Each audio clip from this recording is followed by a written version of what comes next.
Hi everyone, Malibu Sean Bateman here again, and welcome to another episode of the Movie Galleria. And I want to talk about Ozzy Osbourne's solo album, which Blizzard of Oz, which is his first solo album, mind you, and it's came out September of 1980, and this album is 37 years old this year,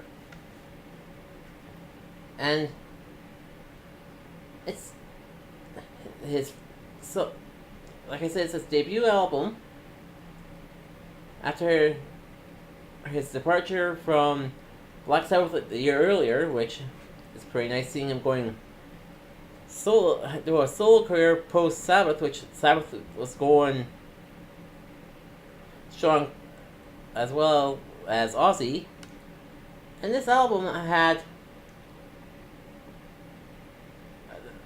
20 at the time 23-year-old guitar wizard Randy Rhoads. And this album proved that Ozzy can do solo work by himself, and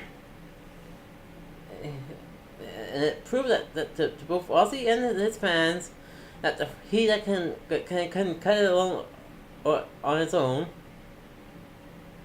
And Ozzy said, and I quote this from the back of the album, and he said, "The first album was a whole lot of fun. We didn't have anything to lose," he recalls.